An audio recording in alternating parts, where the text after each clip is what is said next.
একটি সুন্দর ছোট্ট গ্রামে দুর্জয় সর্দার নামে একটি হাসি খুশি এবং দুষ্টু বালক বাস করে। দুর্জয় এর একটি কুকুর পোষার ইচ্ছে, কিন্তু তার বাবা মা সবসময় বলে যে তাকে প্রথমে দায়িত্বশীল হতে হবে। এক সকালে দুর্জয় সর্দার যখন তার বাড়ির উঠোনে খেলছিল, তখন সে একটি ঘেউ ঘেউ শব্দ শুনতে পেল।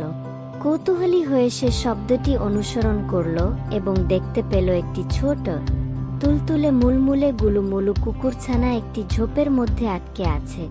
দুর্জয় আলতো করে কুকুরছানাটিকে টেনে বের করে দেখে কেঁপে উঠল এবং ভয়ে পেল। সে সাবধানে কুকুরছানাটিকে তুলে বাড়ির ভিতরে নিয়ে এলো। আমি কি কুকুরটাকে আমার সঙ্গে রাখতে পারি, মা?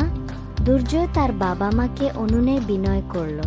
দুর্জয় কুকুরছানাটা নিয়ে খুব খুশি বা আনন্দিত। এটা দেখে তার বাবা মা রাজি হলো যে সে কুকুরটি রাখতে পারবে, কিন্তু একটি শর্ত দিয়ে দিল তার মা বাবা।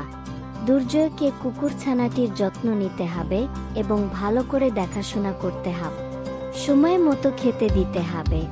যদি রাজি থাকো তাহলে সঙ্গে রাখতে পারো। দুর্জয় রাজি হল। দুর্জয় কুকুরছানাটির নাম টম রেখেছিল এবং তাকে দেখাশোনার প্রতিশ্রুতি দিয়েছিল।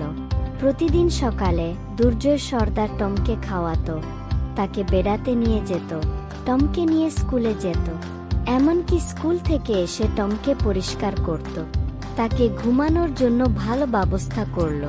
তারা সেরা বন্ধু হয়ে উঠেছে, দুঃসাহসিক কাজ ভাগ করে নিয়েছে এবং প্রতিদিন সুন্দরভাবে কাটছে। রাস্তায় প্রজাপতিদের তাড়া করতে পছন্দ করত এবং দুর্জয় হাসতে হাসতে তার পাশে ছুটে যেত।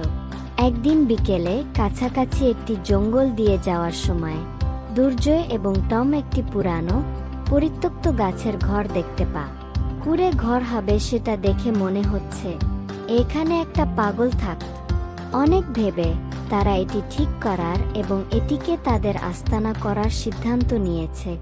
দুর্জয় তার সৃজনশীলতাকে কাজে লাগিয়ে তাল পাতা, কাগজ, পলিথিন ও রঙিন পেইন্টিং এবং আরামদায়ক কুশন দিয়ে সাজায়।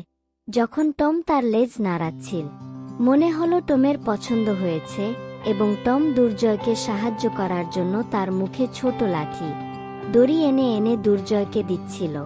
এখন পাগলের ঘরটি তাদের আড্ডা দেওয়ার বিশেষ জায়গা হয়ে উঠেছে, যেখানে তারা ঘন্টার পর ঘন্টা মোবাইল দেখে, গল্প করে এবং তাদের সমবয়সী ছেলেদের সাথে দুষ্টুমি করে। দুর্জয় টমের সাথে তার সব খাবার শেয়ার করে, এখানে যায় একসাথে যায়। দুর্জয় একটা ভালো বন্ধনের মাধ্যমে দায়িত্ব এবং বন্ধুত্বের আসল অর্থ শিখেছিল, এবং টম তার সীমাহীন শক্তি এবং প্রেমময় হৃদয় দিয়ে সুন্দর জীবন কাটাচ্ছিল।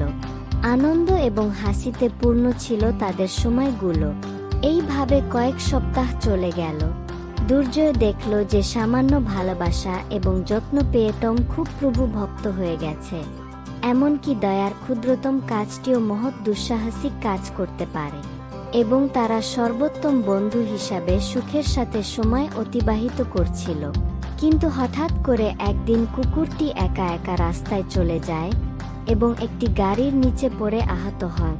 ভ্যান গাড়ি চলার সময় হঠাৎ করে চাকার নিচে চলে যায়, সাথে সাথে মাথাটা পিষ্টে যায়। তখন অনেক ঘেউ ঘেউ করছিল, কিন্তু কেউ হেল্প করছিল না। কিছুক্ষণ পর টমের এমন অবস্থা হয় যে টম আর ঘেউ ঘেউও করতে পারছে না। রাস্তা দিয়ে দুর্জয়ের বোন বৈশাখী ও রিপা আসতেছিল। তারা টমকে দেখে সঙ্গে সঙ্গে সে টমকে রাস্তার পাশে নিয়ে জল খাওয়ানোর চেষ্টা করে, কিন্তু টমের জল খাওয়ার মতো অবস্থা তখন না, শুধু পৃথিবীর মায়া ত্যাগ করে যাওয়ার শেষ সময়। দুর্জয় যখন টমের নিকট যায়, তখন সে চোখ দিয়ে জল বের করে আস্তে আস্তে দুর্জয়ের কোলে শেষ নিঃশ্বাস ত্যাগ করে। দুর্জয় ও খুব কান্না করে তার প্রিয় কুকুর টম এর মৃত্যুতে।